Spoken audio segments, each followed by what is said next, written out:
த்ரிஷா இப்போ போட்டதுக்கு இப்போ இனிமேல் நான் படத்தில் நடிக்க மாட்டேன்ற ஒரு விஷயமும் சொல்லியிருக்காங்க. இது நடுவில் ஆல்ரெடி இந்த விஜய் அவர்களோட சேர்த்து வச்சு எவ்வளோ சர்ச்சைகள் இருக்குன்றதை நம்ம பார்த்துட்டு இருக்கோம் இல்லையா? பாலிடிக்ஸ்குள்ளே உள்ள வரணும் அப்படின்றது தான் அவங்களோட ஒரே நோக்கமாக இருக்குமா சார்? சினிமா என்ன சொன்னாலும் சொல்லனாலும் சினிமா உழுந்து போச்சு. அமர காதலர்கள்னு எடுத்தாக்கா யாரை சொல்லுவீங்க? இன்னைக்கு வரையிலும் 20 நூற்றாண்டுகள் கழிஞ்சு 21வது நூற்றாண்டு முடிய போகுது. லைலா மஜ்னு, ரோமியோ ஜூலியட், அம்பிகாபதி அமராவதி, இதை மூணு தவிர வேற எந்த உண்மையான காதலர்கள்? எத்தனை பேர் ப்ரப்போஸ் பண்ணியிருப்பீங்க? நான் ப்ரப்போஸ் பண்ணது ஆளே கிடையாது. எலிசபெத் கைப்பட அவங்களுடைய லெட்டர் ஹெட்ல congratulation for acquiring the first rank in FRCS அப்படின்னு குயின் எலிசபெத் கைப்பட டைப் படிச்சிருந்தாங்க.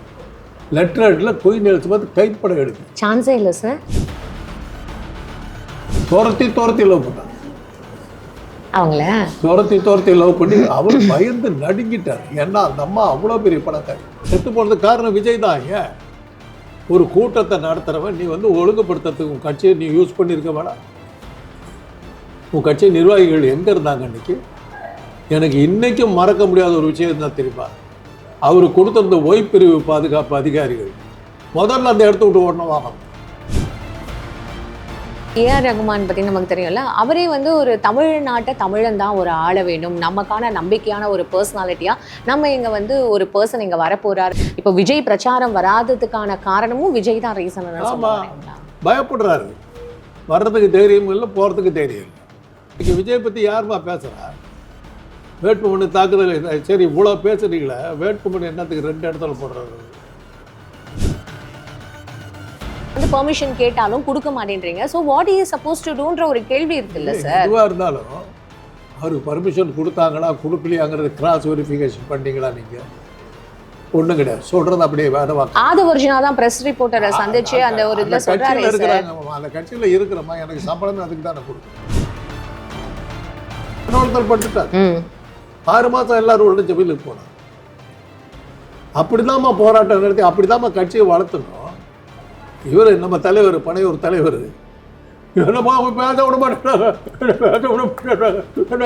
மாட்டேன், எத்தனை மீட்டிங்கில் போய். பிபிடி சினிமா நேயர்கள் அனைவருக்கும் வணக்கம். இன்னைக்கு நம்மளோட டாக்டர் காந்தராஜ் சார் தான் நினைஞ்சிருக்காரு. நிகழ்ச்சிக்கு போகலாம். சார் வணக்கம். சார் ரொம்ப சோகமா இருக்கீங்க. வயசாகி போச்சு. வயோதிகமா?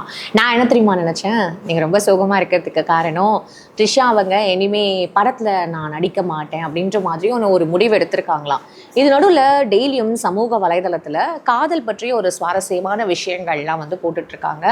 முக்கியமா காதல் மட்டுமே எல்லாம் அல்ல, ஆனால் காதல் இல்லாமல் அனைத்தும் அர்த்தமற்றது தான் அப்படின்னு சொல்லிட்டு இப்போ போட்டிருக்கிற இந்த ஒரு போஸ்ட் எப்படி ஒன்று அதை காதலுங்கிறது எல்லாத்துக்குமே கிடைக்கிற விஷயம் இல்லைம்மா. பட் காதலிக்க மாட்டேன்னு சொன்ன உடனே கிடையாது. உலகத்தில் மனித இனத்தில் அறிவோடு இருக்கிற யாருமே, அதாவது புத்தி தெளிஞ்சதுக்கு பிறகு நான் காதலிக்கவே மாட்டேன்னு சொன்ன உடனே கிடையாது. பொண்ணும் கிடையாது, ஆணும் கிடையாது. ஏதோ ஒரு நேரத்தில் யாரையோ பார்க்குறோம், ஆஹா எவ்வளோ அழகாக இருக்காங்க, இவ்வளோ கல்யாணம் பண்ணிட்டேன், எவ்வளோ அழகாக இருக்கான், இவன் என் புருஷனா வரக்கூடாதா நினைக்காம இருக்க மாட்டோம். அது வேற, அது எல்லாமே காதல் தான்மா. அதுவும் காதலா? ஆமாம். நீங்கள் அமர காதலர்கள்னு எடுத்தாக்கா யாரை சொல்லுவீங்க? இன்னைக்கு வரையிலும் 20 நூற்றாண்டுகள் கழிஞ்சு 21வது நூற்றாண்டு முடிய போகுது. லைலா மஜ்னு, ரோமியோ ஜூலியட், அம்பிகாபதி அமராவதி, இதை மூணு தவிர வேற எந்த உண்மையான காதலர்கள்? தேவதாஸ் காதலுக்காக செத்தவங்க இவங்க தான். இப்போ இந்த த்ரிஷா போஸ்ட்டுக்கும் இந்த காதலுங்கிறது ஒரு உப்பு மாதிரியோ சர்க்கரை மாதிரியோ நீங்கள் எடுத்துக்கணும். சேர்த்துனீங்கன்னா டேஸ்ட் ஜாஸ்தி, சேர்த்தாதனால சாப்பாடு ஒன்று கெட்டு போகிறது இல்லை. சேர்த்துனீங்கன்னா இன்னும் நல்லா இருக்கும், அவ்வளோதான். எத்தனை பேர் ப்ரப்போஸ் பண்ணியிருப்பீங்க? நான் ப்ரப்போஸ் பண்ணது ஆளே கிடையாது. எவ்வளோ திருப்பி ரிப்பீட் பண்ணல. யாரும் உங்களுக்கு ரிப்ளை பண்ணவே இல்லை, ரிட்டர்ன் பண்ணல. அதான் ப்ராப்ளம். ஒரு ப்ரப்போசல் கொடுமா? ஏமா ஒரு சொல்கிறதுல ஒரு நியாயம் இருக்கணும், ஒரு உண்மை இருக்கணும். போகிற வர்ற பொண்ணையெல்லாம் பார்த்து ஐ லவ் யூன்னு எவன் நம்புவோம்? அதை நட்டு கழட்ட கேசுன்னு கழட்டு விட்டாங்க.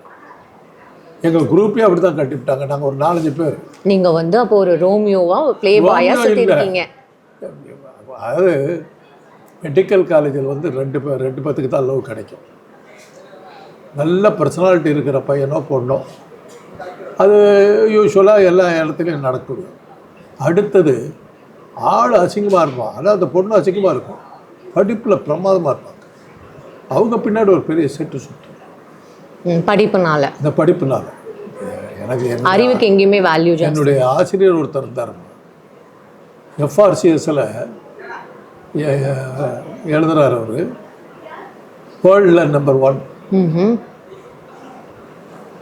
பெஸ்ட் ஸ்டூடெண்ட்டு வாங்குறாரு. ஹாஸ்டல் வெளியில் நான் நின்றுக்கிட்டு இருக்கிறேன் ஹாஸ்டலில், என் ரூமுக்கு எங்கள் பிளாக் வெளியில் நின்றுக்கிட்டு ஒரு சைக்கிளில் வர்றாரு. ரொம்ப சீனியர், ஏறத்தாழ எனக்கு வாத்தியார் மாதிரி. எங்கள் அண்ணன் கிளாஸ்மேட். யாருமே இல்லை, நீயாவது இருக்கிறியா பாரு அப்படின்னு சொல்லி ஒரு லெட்டர் காட்டார். பார்த்தா அது என்னன்னு பார்த்தாக்கா, குயின் எலிசபெத் கைப்பட அவங்களுடைய லெட்டர் ஹெட்டில் congratulation for acquiring the first rank in FRCS அப்படின்னு குயின் எலிசபெத் கைப்பட டைப் படிச்சில்லை. லெட்டர் ஹெட்டில் குயின் எலிசபெத் கைப்பட எழுதி. சான்ஸே இல்லை சார். நான் சார் இந்த குயின் எலிசபெத்துங்கிறாங்களே இந்த லண்டனில் இருக்காங்களா அவங்களா? ஆமாண்ணா அப்படின்னு சொல்லிட்டு அவர் தலையில் அடிச்சுக்கிட்டாரு. இருந்தது உங்கள்கிட்ட வந்து காட்டலாம், போய் உங்ககிட்ட போய் காமிச்சிருக்கேனே அப்படின்ற ஃபீலிங். அப்படிப்பட்ட ஒரு ஆள் ரொம்ப ஆவரேஜ். லுக்ஸுன்னு எடுத்திங்கன்னா ஒன்றுமே கிடையாது. எஃப்ஆர்சிஎஸ்ஸு எம்ஆர்சிபி ரெண்டும், எஃப்ஆர்சிஎஸ்னால் சர்ஜரி, எம்ஆர்சிபிங்கிறது மெடிசன், ரெண்டுலேயுமே மெடல் வாங்கினான். சான்ஸே இல்லை. First Asian. இப்படி வந்தார். காலேஜில் ஒரு எங்களுடைய பின்னாடி எனக்கு வாத்தியாராக இருந்தவங்க ஒரு ரொம்ப அழகாக இருப்பாங்க. துரத்தி லவ் பண்ணாங்க. அவங்கள துரத்தி லவ் பண்ணி அவர் பயந்து நடுங்கிட்டார். ஏன்னா அந்த அம்மா அவ்வளோ பெரிய பணக்காரி. மெடிக்கல் காலேஜுக்கு அவங்க ஏன் வந்து சேர்ந்தாங்கன்னு தெரியல. அவங்க ஒரு தடவை ஒரு ஃபோட்டோவுக்காக ஃபோட்டோ ஷோ இது பண்ண எடுக்கிறதுக்கு வந்தாங்க. கழுத்தில் இவ்வளோ பட்டையில வைர நெக்லஸ், அது இருக்கும் 1 கோடிக்கு. அப்போ நான் சொல்கிறது அப்போவே இருக்கும். இது என்ன கல் மேடம்னு கேட்டேன். வைரண்டான்னாங்க. எல்லாம் ஆகாயத்தை அள்ளி கொட்ட மாதிரி போட்டுட்டு. அப்போ தான் தெரிஞ்சது எவ்வளோ பெரிய ஷூ கம்பெனி அவங்களுக்கு, ரொம்ப ஃபேமஸ். அவங்க துரத்திக்கலாம் பண்ணிட்டாங்க. அவர் அந்த நான் சொன்னேன் வாத்தியார், அவர் இந்த அம்மாவை கண்டு பயந்து ஓடினார். அப்போ எங்கள் மாதிரி சில பேர் தான் கொஞ்சம் எங்ககிட்டலாம் பேசுவார், ரொம்ப ஜூனியர் பசங்களாக இருந்தாங்க. நான் தான் சொன்னேன், ஏன் சார் பயப்படுறீங்க? பெரிய பணக்காரிப்பா, நான் அடையாளம் தெரியும். ஃபைனான்ஸில் எடுத்தால் நான் ஒன்றுமே இல்லை, பிச்சைக்காரன். படிப்பை தவிர என்கிட்ட ஒன்றுமே கிடையாது. எங்கள் அம்மா ஸ்கூல் டீச்சர். இவளை கட்டிக்கிட்டு போனோன்னா எங்கள் அம்மாவை என்னவா வச்சுருப்பான்னு தெரியாது. அப்போவே அது மாதிரி அந்த பயம் இருந்தது. அதுக்கு அவர் பயந்தது ப்ரூவ் ஆச்சு. அப்படியா சார்? அந்த மாதிரி தான் ட்ரீட் பண்ணாங்களா? கல்யாணம் ஆகி ரொம்ப வருஷம் குழந்தை இல்லாமல் இருந்தாங்க. அப்புறம் கல்யாணம் பிறந்தது. அவங்க அம்மாவை ஒரு குழந்தை இல்லாமல், அதெல்லாம் வேறு விஷயம். நான் என்ன சொல்கிறேன்னா, அன்னைக்கு இல்லை மெடிக்கல் காலேஜை பொறுத்தவரையிலும், மற்ற காலேஜை பற்றி தெரியாது, மெடிக்கல் காலேஜை பொறுத்தவரையிலும் நல்ல ஹேண்ட்ஸம் பர்சனாலிட்டி இருக்கவங்களுக்கு லவ் ஆட்டோமேட்டிக்காக எல்லாம் எங்கே இருந்தாலும் கிடைக்குங்கிறது வேறு விஷயம். அடுத்த அப்படி நல்லா படிக்கிற பையனுக்கும் பொண்ணுக்கும் டிமாண்ட். சரி, இப்போ நமக்கு அது வேண்டாம். இந்த ட்ரிஷா இப்போ போட்டதுக்கு இப்போ இனிமேல் நான் படத்தில் நடிக்க மாட்டேன்ற ஒரு விஷயமும் சொல்லியிருக்காங்க. இது நடுவில் ஆல்ரெடி இந்த விஜய் அவர்களோட சேர்த்து வச்சு எவ்வளோ சர்ச்சைகள் இருக்குன்றதை நம்ம பார்த்துட்ருக்கோம் இல்லையா? அப்படி இருக்கும் பொழுது ட்ரிஷா உண்மையாகவே அவங்களோட அந்த அந்த ஒரு கணிப்பு she has to get into the politics, அது மட்டும் தான் இருக்குமா சார்? எது பாலிடிக்ஸ்குள்ளே உள்ள வரணும் அப்படின்றது தான் அவங்களோட ஒரே நோக்கமாக இருக்குமா சார்? சினிமா என்ன சொன்னாலும் சொல்லனாலும் சினிமா உழுந்து போச்சு. இன்றைக்கி சினிமா இல்லை. நீங்கள் தான் சொல்கிறீங்க, ஏன் இல்லை, ரோஹிணி தியேட்டர் இன்னும் இருக்குது அப்படின்றீங்க. எனக்கு இன்னும் நான் அந்த பதிலை மறக்க மாட்டேன். 100கணக்கான தியேட்டர் இருந்த காலத்தில் எல்லாம் ஒரே ஒரு ரோஹிணி தியேட்டர், கமலா தியேட்டர் கூட தான் சொன்னேன். அதான் 2 தியேட்டரு. இப்படி தான் சொல்கிறீங்க. ஒரு காலத்தில் தெருவுக்கு 30 தியேட்டர் இருந்த காலம் ஒன்று இருந்தது. அது வேற. சரி, இருந்தது. இன்னைக்கு இல்லை. இன்னைக்கு சினிமா இல்லை. இன்னைக்கு நீங்கள் பாருங்கள், தினசரி பேப்பரை எடுத்து பார்த்தீங்கன்னா இந்த கடைசி பேஜ் பூரா சினிமா விஷயமாக தான் போட்டிருப்பாங்க. தடுமாறுறாங்க செய்திகள் இல்லாமல். இவங்களுக்கு இப்போ விஜய் ஏன் அரசியலுக்கு வந்திருக்காரு? ஏன்னா அவருக்கு சினிமா இல்ல அதானே. சினிமா இல்லை, பேர் அதில் அவர் சக்ஸஸ் ஆகிட்டார். அவரை பொறுத்தவரையிலும் எதுக்காக அரசியலுக்கு வந்தாரோ அதில் அவர் வெற்றி கண்டு விட்டார். தினசரி அவரை பற்றி பேசுறீங்க. சினிமா ஒரு சினிமா கூட கிடையாது. ஜனநாயகம் சார் அவருக்கு படம் சொல்றதுக்கு தான் அவ்வளவு ப்ரொடியூசர்ஸ்லாம் வெயிட் பண்றதா சொல்லப்படுறது இல்ல. யார் எடுக்கிறா? ஒரே ஒரு படம் தானே எடுத்துக்கிட்டு இருக்காங்க. அந்த படத்தை வச்சுக்கிட்டு ஓட்டுறாரு கதை, அதுக்கு தடை விதிப்பார்கள், இது பண்ணுவார்கள், அதை வச்சுக்கிட்டு ஓட்டிக்கிட்டு. தடை விதிப்பார்கள் இல்ல, தடை விதிச்சிருக்கீங்கல்ல. அதுதான் சொல்றேன். அது ஒன்று ஒரே படம் தானே இருக்குது. அத்தனை ப்ரொடியூசர் காத்துக்கிட்டு இருக்காங்கன்னா வரிசையா பூஜை போட்டிருக்க வேணாம். அதுதான் இன்னொரு விஷயத்த சொல்கிறேன் கேளுங்க. நேற்று என்னுடைய மாணவர் என்கிட்ட பேசிக்கிட்டு இருந்தார். கேடாரு ஒரு வாரமாக ஆளை காணோம். ஏதோ ஒரு படம் ஒன்று வந்துருக்குது, இங்கிலீஷ் பேரோட ஒரு படம், தமிழ் படம், யூத் இல்லை அந்த படத்துக்கு பேரெல்லாம் வேணாம். சரி, அந்த படத்தை பார்க்கறதுக்கு ஆளை கூட்டிக்கிட்டு வந்தீங்கன்னா உங்களுக்கு சோறு போட்டு படம் காட்டுறாங்க. இவன் 50 பேரை கூட்டிகிட்டு போய் சாப்பாடு எல்லாம் வாங்கிட்டு ஆளுக்கு 100 ரூபா வாங்கிட்டு. இங்கே நம்ம சென்னையில் நடந்த விஷயம். சென்னையில் நேற்று ஒரு வாரமாக அந்த படத்துக்கு ஆளுங்களை கூட்டிட்டு போகிறான். ஒரு வாரம் கூட்டிகிட்டு வரணுமா? இல்லை இல்லை, ஒரு வாரமாக 50 பேர் கூட்டிட்டு போய் இந்த இந்த இந்த படத்தில் எனக்கு இது வரல 6000 ரூபாய்க்கு வசூல் வந்துருக்கு சார். இப்படி ஓடுதுமா படம். சினிமா பார்க்கறதுக்கு ஆள் இல்லை, காசு கொடுத்து கூட்டு வர சொல்கிறாங்க. என்ன சார் இது காசு கொடுத்து மாநாடு சொல்ல வரேன்னா சினிமாவுடைய நிலைமை அது மாதிரி ஆகிப்போச்சு. தினசரி பேப்பரை பிரித்தோம்னாக்கா அவங்கள பற்றி செய்திகளை தான் நம்ம பார்த்துக்கிட்டு இருந்தோம். அது கூட ஒன் ஆஃப் தி அட்ராக்ஷன் இல்லை. அன்னைக்கு நம்ம வந்து பத்திரிக்கை வாங்குறதே சினிமாக்காரரை பற்றி தெரிஞ்சுக்கிறதுக்கு தான் வாங்குறோம். அதுக்கப்புறம் தான் அரசியல், அதுக்கப்புறம் தான் மற்ற இது. அந்த அளவுக்கு சினிமா இருந்தது. இன்னைக்கு அவங்களுக்கு என்ன பண்ணுறதுன்னு தெரியல சார். இப்போ அப்படிப்பட்ட ஒரு சூழ்நிலையில் இது விஜய் வந்து அரசியலுக்கு வந்தார். அரசியல் அவர் சீரியஸாக எடுத்துக்கிட்ட மாதிரியே தெரியல. நானும் உங்ககிட்ட நிறையா தடவை சார் இப்போ நீங்கள் இதை சொல்கிற இதில் இல்லை சார், இருங்க முடிச்சிடுறேன் அது. ஆனால் அவர் எதற்காக வந்தார்? டெய்லி அவரை பற்றி செய்தி இல்லாமல் இன்னைக்கு ஒன்றுமே கிடையாது. ஆமாம் சார், அவர் வந்து எங்க பிரச்சாரத்துக்கு பெர்மிஷன் கேட்டாலுமே அந்த இடத்துல பிரச்சாரத்துக்கு பெர்மிஷன் கொடுக்க மாட்டேங்கிறாங்க. விருகம்பாக்கம்ல வந்து வில்லிவாக்கம் இன்னைக்கு கேன்சல், இது சைதாப்பேட்டை கேன்சல், எல்லாமே வந்து டி நகர் நாங்கள் கொடுக்க மாட்டோம் ஏன்னா கேன்சல் அப்படின்னு சொன்னால் பிரச்சாரத்துக்கு வரல, வீட்டுக்குள்ளேயே இருந்து நீ பண்ற அப்படின்னும் இங்க இருக்கிறவங்க தான் எல்லாருமே வந்து குறை சொல்றீங்க.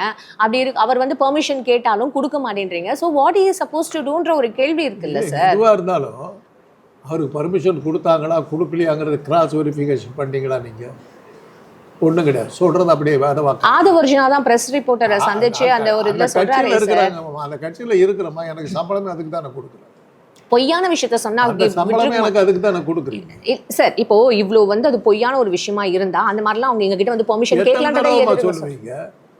எந்த கட்சிக்கும் கூட்டம் போடுறேன்னு உடனே கொடுக்க மாட்டாங்க. நேருவுக்கு கருப்பு கொடி காட்டுறேன்னு சொல்லி முடிவெடுத்தாங்க. பார்லிமெண்ட்டில் வந்து தமிழர்களை நான்சன்னு சொல்லிட்டு விட்டார். சொன்ன உடனே இதுக்கு நேரு வந்து பதில் சொல்லணும். அந்த டைமில் நேரு சென்னைக்கு வர்றாரு. கருப்பொடி காட்டுறதுக்கு முடிவெடுத்துட்டாங்க. எங்கள் அண்ணன் ராஜாராமனுடைய ஃபஸ்ட்டு செய்தி, தலைப்பு செய்தி, அவரை பற்றி வந்த செய்தி, தினத்தந்திக்கு செய்தி சொல்லி கொண்டு இருக்கும் போதே ராஜாராம் பிராக்கெட்டில் திமுக கைது. அதுதான் அவரை பற்றிய ஃபஸ்ட்டு. என்னன்னா நேரு கருப்பு கொடி காட்டுறது, ப்ரிவென்டிவ் அரெஸ்ட்டில் கொண்டு போய் உள்ள தள்ளிட்டாங்க. வேலூர் ஜெயிலில் போட்டாங்க. மதியழகெல்லாம் போராட்டத்தில் இறங்கிட்டாங்க. மதியழகனை அடித்த அடியில் மண்டை உடஞ்சி 3 வாரம் ஹாஸ்பிட்டல் அட்மிட். அண்ணா சாலை இன்னைக்கு மவுண்ட் ரோடு, அன்னைக்கு மவுண்ட் ரோடு ரத்த கலர், செருப்பும் இதுமா வேஷ்டியுமா அமுந்து கிடக்குது எல்லாம். அப்பேற்பட்ட அடித்தடி தடை விதிச்சாங்க. கருப்பு கொடி காட்டக்கூடாது, எதிர்த்து நின்றாங்க. அதுதான் போராட்டம், அதுதான் தலைவர். இப்போ ஒரு போராட்டம் கொஞ்சம் அவசரப்படாதீங்க. டால்மியா சிமெண்ட்னு ஒரு கம்பெனி, அது அவன் வந்து திருச்சியில் வந்து கள்ளக்குடிங்கிற ஊரில் வந்து டால்மியா சிமெண்ட் கம்பெனி ஆரம்பித்து அந்த ஊருக்கு வந்து டால்மியாபுரம்னு பேரை மாற்ற. ஒரு சேட்டு பையன் வந்து தமிழ்நாட்டு பேரை மாற்றுறதா அப்படின்னு சொல்லி அது ஒரு கள்ளக்குடி போராட்டம். அதுதான் கலைஞர் வந்து பெருசாக்குது. இந்த பேரை மாற்றலைன்னா நாங்கள் ரயில் நிறுத்த போராட்டம் நடத்துவோம். கள்ளக்குடி ஸ்டேஷனில் தடை வச்சுட்டாங்க. தடை வச்சவொடனே என்ன பண்ணாங்கன்னா ரயில் நிறுத்த போராட்டத்துக்குள்ள தண்டவாளத்தை தடை வச்சு போட்டாங்க. தண்டவாளத்தில் படுத்துட்டாங்க. 6 மாதம் எல்லாரும் உடனே ஜெயிலுக்கு போனாங்க. அப்படிதாம்மா போராட்டம் நடத்தி அப்படிதாம்மா கட்சியை வளர்த்தணும். இவர் நம்ம தலைவர் பனையூர் தலைவர் என்னமா பேச விட மாட்டேன் எத்தனை மீட்டிங்ல பேசிக்கிட்டு சார் அவர் பேச விட மாட்டேன்னா தைரியம் உனக்கு தைரியம் இருந்தா ஜெயிலுக்கு போவேன், தடுத்து பாரு பார்க்கலாம், நிறுத்தி பாரு பார்க்கலாம் சொல்லிட்டு வர வேணாம். இல்ல சார் இப்போ அது வந்து இதுக்கு பதில் சொல்லுங்க. அதுக்கு தான் நான் பதில் சொல்றேன். இது அதை மீறி அவர் வந்தாருன்னு வச்சுக்கோங்களேன், இந்த கரூர்ல நடந்த ஸ்டாம்பேட் மாதிரி இங்க நடக்கும்ன்ற ஒரு பயம் வருது இல்ல சார்? நடக்கட்டும். அதுக்கு யாரு சார் நடக்கட்டும்ன்றது என்ன சார்? மக்கள் மேல வச்சு இது பண்ணுவாங்க. ஏறத்தாழ செத்து போற நிலைமைக்கு போனார்.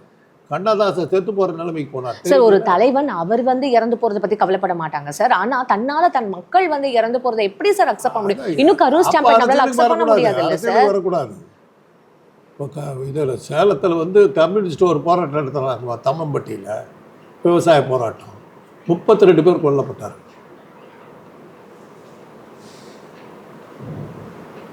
ஸ்டெர்லைட் ஆலைக்கு எத்தனை பேரை கொண்டாங்க? அதெல்லாம் நடந்து தான் தீரும். ஒரு காரியம் நடக்கல. சுதந்திர போராட்டத்தில் எவ்வளோ பேர் செத்தாங்க. ஜாலியன் வாலாபாக்கில் ஒரு கிணறு நிறைய டெட் பாடி கிடந்தது இல்லை. அப்போ காந்தி அயோக்கியனா? காந்தி கேட்டவனா? இல்ல சார், எனக்கு புரியல. நீங்க இந்த 41 பேர் வந்து செத்து போனதுக்கு காரணம் விஜய் தான் அப்படின்னு நீங்க சொல்ல.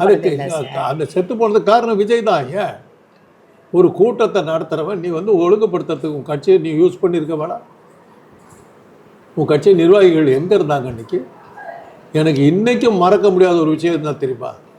அவர் கொடுத்திருந்த ஓய்பிரிவு பாதுகாப்பு அதிகாரிகள் முதல்ல அந்த இடத்த விட்டு ஓடணும் வாங்க.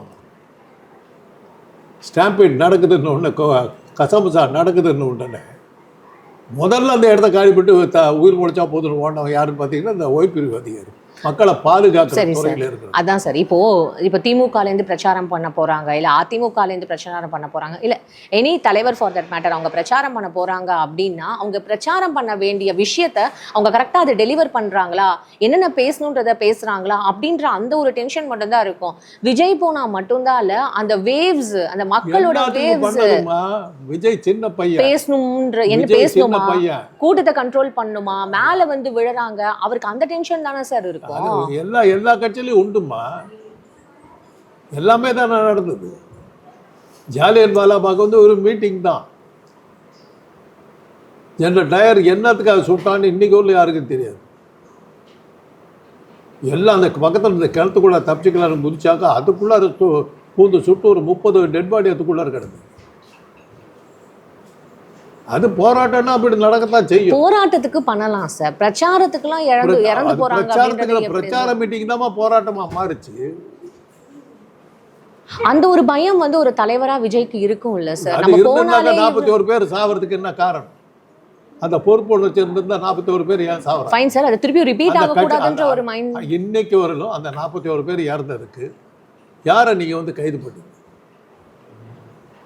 சரி, அப்படி பார்த்தா இங்க அவங்க கட்சிக்காரர் யாரை அப்படி பார்த்தா இங்க இருக்கிற கவர்மெண்ட் ஏன் வந்து அவர் பேர்ல எஃப்ஐஆர் போடலன்ற ஒரு கேள்வி இருக்குல்ல? எஃப்ஐஆர் வச்சு இதுக்கே இவ்வளவு கூத்தடிக்கிறாரு. எஃப்ஐஆர் போட்டு என்ன அட்டகாசம் ஆயிடும்?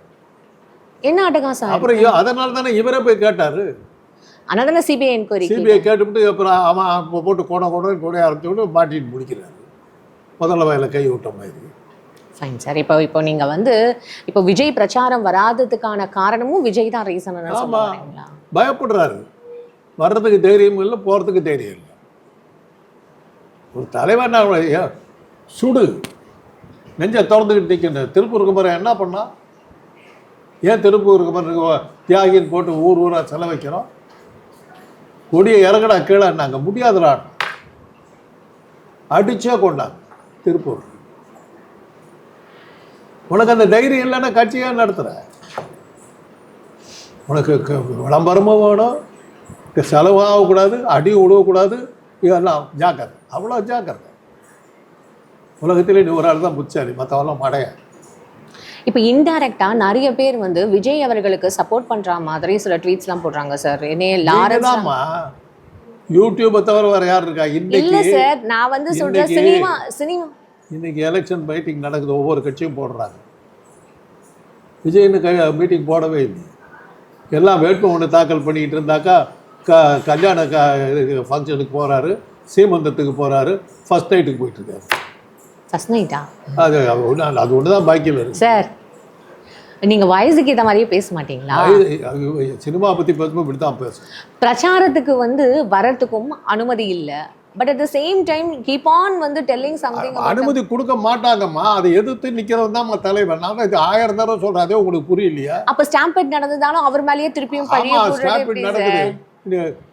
என் ஜனங்களை தொட்டு பார்க்கலான்னு போய் நிற்கிறவங்க வேற. அப்படிதான் நிற்கணும். போலீஸ் ப்ரொடெக்ஷன் இல்லாமல் அவ்வளோ பெரிய க்ரௌடை எப்படி சார் அவரால் மேனேஜ் பண்ண முடியும்? அவங்க கட்சியில் என்னங்க 15 கோடி உறுப்பினர்கள் வச்சிருக்கிறாரு. என்ன நீங்கள் எப்படி பேசுறீங்க? அசிங்கமாக இல்லை உங்களுக்கு? சந்திர மண்டலத்தில் இருக்குது கட்சி, செவ்வாய் கிரகத்தில் இருக்குது, செவ்வாய் கிரகத்தில் ஆட்சியை பிடிச்சிட்டாங்க. அப்பேற்பட்ட கட்சி இன்றைக்கி இந்தியா பூரா விஜய் விஜய் விஜய்னு இருக்கா. மோடி ஓடியாடுறாரு. ட்ரம்ப் கேட்டுக்கிட்டு இருக்காரு, விஜய் என்னப்பா என்ன சேர்த்துக்கு வர மாட்டாரான்னு கேட்டுக்கிட்டு இருக்காரு. ட்ரம்ப்பா? ஈரான் இவர் எங்கள் போராட்டத்துக்கு விஜய் சப்போர்ட் பண்ண நல்லா இருக்கும். ஈரானா? இஸ்ரேல்? இஸ்ரேல் பயப்படுறாங்க. விஜய் முன்னால் 2 குண்டு எக்ஸ்ட்ரா கொடுத்துட போகுது. இப்போது நீங்கள் இதெல்லாம் நம்ம சொல்லிட்டு இருக்க இந்த தருணத்தில் ஏஆர் ரகுமான் பற்றி நமக்கு தெரியும்ல. அவரே ஒரு தமிழ்நாட்டை தமிழன் தான் ஒரு ஆள வேண்டும், நமக்கான நம்பிக்கையான ஒரு பர்சனாலிட்டியாக நம்ம இங்கே ஒரு பர்சன் இங்கே வரப்போகிறாரு அப்படின்ற மாதிரி ஒரு விஷயம் சொல்லியிருக்காரு சார். தமிழ்நாட்டை ஒரு தமிழன் தான் ஆள வேண்டும், உண்மையான ஒரு தமிழன் எப்பொழுதும் மக்களை ஏமாற்ற மாட்டான், தமிழ் மக்களின் நலனுக்காக போராடுவான். இப்போதைய தமிழக அரசியல் களத்தில் ஒரு நம்பிக்கை நாயகன் உருவாகி இருக்கிறார். நிச்சயம் அந்த தமிழன் கையால் தமிழ் மக்களுக்கு நல்லாட்சி கிடைக்கும். இது யாரு? ஏஆர் ரகுமான். அப்ப ஏஆர் ரகுமான் தன்னை பத்தி சொல்லிக்கிறாங்க. ஏன் அவரை அரசியல் இறங்க அவர் இறங்குறாரு. அவர் இப்போ விஜயை பத்தி சொல்லலையா? இது தன்னை பத்தி சொல்லிக்கிறாரு. அவரை பத்தியா? நான் இறங்க போறேன், ஜெயிக்க வைக்க. ஏஆர் ரகுமான் உங்களுக்கு செலவு பண்றதுக்கு அவளை கஷ்டப்பட்டு இருப்பார். ஏஆர் ரகுமான் உங்ககிட்ட சொன்னாரா? இப்ப நீங்களா என்னத்துக்கு உங்களுக்கு பிடிச்ச விஜயை பத்தி சொல்றீங்க? நான் சொல்றேன் எனக்கு பிடிச்ச விஜய். நான் சொல்றேன் குண்டு கல்யாணத்தை சொல்லியிருக்காருன்னு சொல்றேன்.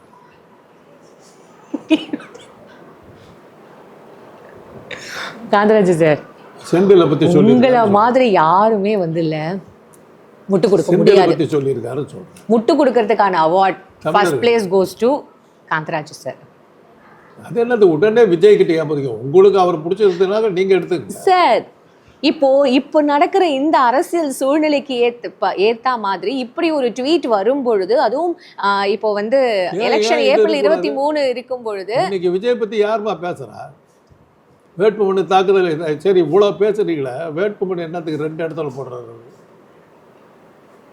15 கோடி உறுப்பினர்கள் வச்சுக்கிட்டு இருக்க ஒரு சூரிய கிரகத்தை, சூரிய மண்டலத்தில் இருக்கிற அத்தனை கிரகங்களிலும் கட்சி கிளைகள் இருக்குது, நவ கிரகத்திலையும் இருக்குது. அப்படிப்பட்ட ஒரு தலைவர் என்னத்துக்கு 2 தொகுதியில் போட்டி? என் தலைவரா? உங்கள் தலைவர். எங்கள் தலைவர். இப்போ பிஜேபியிலேருந்து டிவிகேக்கு மாறிட்டேனா? பிஜேபி டிவிகேவும் எல்லாம் ஒன்று தான். இப்போ நான் 2த்துலேயுமே இருக்கேனா? சரி, தேங்க்ஸ். அதனால் 2 தொகுதியில் நிற்கும் போது அவருக்கே தைரியம் இல்லை. ஜெயலலிதா ஏன் 4 இடத்துல நின்னாங்க? 4 இடத்துல நின்னாங்க. அது சட்டப்படி ஜெயலலிதாவுடைய அறிவு கூர்மைக்கு அது ஒரு எடுத்துக்காட்டு. சரி, 4 இடத்துல நின்னாங்க. 4 இடத்துல என்னாச்சு? இல்லை, 2 அதையும் சொல்லுங்க. இருங்கம்மா, முதல்ல பேசி முடிக்கிறேன். 2 இடத்துக்கு மேலே போடக்கூடாது நாமினேஷன். அந்த பேசிக் அந்த அடிப்படை ரூல் கூட தெரியாமல் 4 இடத்துல போட்டு டிஸ்குவாலிஃபை ஆனாங்க. அதான் கவர்னர் கேட்டார், அந்த பிரசிடென்ட் கேட்டாங்க, ஃபாத்திமா பேபி உனக்கு எங்கே போச்சு அறிவு? நீ ஒரு ஜட்ஜாக இருந்தியா, உனக்கு ஒரு அறிவில்லை உனக்கு அப்படின்னு கேட்டார். பதவி பிரமாணம் பண்ணி வச்சுது. அதுக்கு தகுந்த மாதிரி ஒரு பிளான் நிறையா ஏதோ பண்ணிட்டு போச்சுன்னாங்க. அதனால் இந்த அடிப்படை ஞானம் கூட இல்லாமல் 4 இடத்துல நின்று, ஒரு 2 இடத்துல ஏன் 4 இடத்துல நின்னாங்க? இங்கே நின்னாலும் தோற்றுருவோம், அங்கே நின்னாலும் தோற்றுருவோம், அங்கே நின்னாலும் தோற்றுருவோன்னு சொல்லிட்டுனால எல்லா இடத்துலையும் போட ஆரம்பிச்சிட்டாங்க. ஸோ ஏதாவது ஒரு இடத்துலையாவது நான் ஜெயிக்க மாட்டேனா அப்படின்ற மாதிரி தைரியம் வந்து அண்ணாவை சொன்னாங்கம்மா. காஞ்சிபுரத்தில் அவர் நிற்கும் போது 67ல் 62ல் அவர் தோற்ற போது, காஞ்சிபுரம் சரியாக இல்லை, உங்களை ஒழிச்சு கட்டுறதுக்கு எக்கச்சக்கமான வேலை நடக்குது, வேண்டாம், நடேச முதலியாருங்கிற ஒரு பெரிய பணக்காரரை நிற்க வைக்கிறார். அவர் ஒவ்வொரு ஓட்டுக்கும் வெள்ளி கூஜா கொடுக்குறதா சொல்லியிருக்காரு. வெள்ளி கூஜாவா? ஆமாம், கொடுத்தாங்க. கூஜாலாம் வச்சு என்ன சார் பண்ணுவாங்க? கூஜாமா இந்த இவ்வளோ சைஸில் ஒவ்வொரு ஓட்டு இருக்கும். பெரிய பஸ் ஓனர் அவரை வச்சு ஜெயிச்சாங்க. அப்படியெல்லாம் சொல்லும்போது என்ன சொன்னார், நான் அங்கே தான் நிற்பேன், தோத்துட்டு போகிறேன். தோத்தார், பயங்கரமாக தோத்தார். சாதாரண தோல்வி இல்லை, 10,000 ஓட்டுக்கு மேலே வித்தியாசத்தில் தோத்தார். அதனுடைய விளைவு என்னாச்சு? அதுக்கப்புறம் தான் அவருடைய வளர்ச்சி.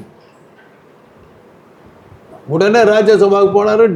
அது உள்ள தமிழ்நாட்டில் குண்டு செட்டில் குதிரை ஓட்டுற மாதிரி தமிழ்நாட்டுக்குள்ள அரசியல் பண்ணிக்கிட்டு இருந்தவர் டெல்லி பார்லிமெண்ட்டில். எங்கள் அண்ணா இப்போ வந்து பார்லிமெண்ட்டில் இருக்காருப்பா. நேருவுக்கு கொடுத்து வைக்கல. 2 அண்ணா டெல்லி ராஜ்யசபா போனவர் 2 வருஷத்தில் இறந்து போயிட்டார். நேரு 2 நாளைக்கு ஒரு தடவை எங்கள் அண்ணனை கூப்பிட்டு அண்ணாவுக்கிட்ட பேசணும்னு கூப்பிடுவார். தெரியுமா உங்களுக்கு? இதெல்லாம் வெளியில் நாங்கள் யாரும் சொல்லலை.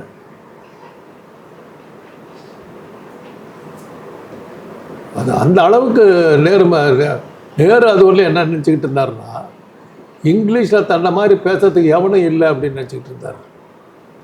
அண்ணா ஒரு டாக் கொண்டு கொடுத்தார், ராம்பிளர்ஸ் ரிதம், நையாண்டி இங்கிலீஷ். ரொம்ப கைத்தேர்ந்த ஆளுங்க தான் அதை பேச முடியும். அந்த அந்த அந்த இதில் அந்த ராம்பிளர்ஸ் ரிதத்தில் 1/2 மணி நேரம் பேசினார் பார்லிமெண்ட். நேரு ஆடி போயிட்டார். தங்கு தடை இல்லாமல் வருது அப்படியே ஃப்ளோவில். அதுக்கப்புறம் தான் அண்ணா என்ன சொல்கிறாருன்றதை கேட்குற அளவுக்கு ஒரு பெருசாக சார். அதுக்கப்புறம் அவர் அகில இந்திய லீடராக மாறினார். Fine sir. இப்போ இந்த ஏஆர் ரகுமான் போட்ட ட்வீட்டுக்கு வருவோம். நம்ம ஏஆர் ரகுமான் போட்ட ட்வீட்டு ஏன் நீங்கள் விஜய் அதை குறிக்கலன்றத விஜய் படத்துக்கு எத்தனை படத்துக்கு அவர் ஏஆர் ரகுமான் மியூசிக் போட்டு, அதனால பிகில் படம் ஒன்று தான் இல்லையே. அதுக்கு முன்னாடி ஒரு படம் உதயகீதம் இல்ல, அதுக்கு முன்னாடி ஒரு படம் டபுள் ஆக்ஷன்ல நடிப்பாரு விஜய் அவர். உதயகீதம் எல்லா புகழும் இறைவன் ஒருவனுக்கே அந்த அந்த படம். அது எனக்கு பேர் டக்குன்னு ஞாபகம் வரல. உதயகீதங்கிற படம் அவர் விஜய் வந்து ஆர்டினரி ஸ்டாராக இருக்கும்போது இது பண்ணும்போது ஏஆர் ரகுமான் மியூசிக் சரியாக ஈடுபடுங்க. இன்னும் அதில் ஒரு அருமையான பாட்டு இருக்குது, கைகளை நீட்டி நிலவை தொடும் காலம் வேண்டும் எனக்கு அப்படின்னு அன்புள்ள நண்பனேன்னு ஒரு பாட்டு இருக்கும். அவ்வளோ அற்புதமான பாட்டு. அதெல்லாம் வந்து எடுபடலை, விஜய் போட்டு எடுபடலை. சரி, அதை வந்து இன்னைக்கு வரல விஜய் வந்து ஏஆர் ரகுமான் அந்த படத்துக்கு மியூசிக் போட்டார்னு சொல்லுங்க. அவர் பிகில் படம் ஏஆர் ரகுமானுக்காக ஓடிச்சதில் விஜய் இருந்தார். சிங்கப்பெண்ணை ஒரு பாட்டு தூக்கிட்டு போயிடுச்சுமா. பிகில் படம் ஓடுனதுக்கு காரணமே ஏஆர் ரகுமானோட சிங்கப்பெண். ஏஆர் ரகுமான் தான் காரணம். ஓகே, ஏஆர் ரகுமானும் அட்லியும் அந்த கதை எழுதினாள். ஃபுட்பால்ங்கிற ஒரு கேம், பெண்களே ஆடாத ஒரு கேம், அந்த கேமில் பெண்கள் ஆடுறதா காட்டி அதில் பெண் விடுதலையை கொண்டு வந்து சேர்த்துற அளவுக்கு ஒரு சாமர்த்தியத்தை கொடுத்தாங்க. வித்தியாசமான கதைக்களம். அந்த படம் உங்களுக்கு பிடிச்சிருக்கா? 10 தடவை பார்த்தேன். அதனால தான் இவ்வளோ தூரம் பெருமையாக பேசிட்டு ஆச்சரியப்பட்டோம்னா, பெண் விடுதலையை வந்து ஃபுட்பாலை வச்சு அவங்களே பரதநாட்டியத்தை வச்சு இது பண்ணியிருக்கலாம், இல்லை இது பெண்கள் ஆடுற பேட்மிண்டனு அது மாதிரி ஏதோ கேம், பெண்கள் ஆடுற இது எதையோ வச்சு எடுத்துருக்கலாம். அதெல்லாம் விட்டுட்டு பெண்கள், நம்ம ஊரில் பெண்கள் ஃபுட்பாலுங்கிறது கிடையாது. அப்படிப்பட்ட ஒரு கேமில் தமிழ்நாட்டுக்கு இவ்வளோ இது அப்படி சொல்லி அதில் பெண் விடுதலை எவ்வளோ பிரமாதமாக கட்டார். ரெஜிஸ்டர் பண்ணிடுறோம்.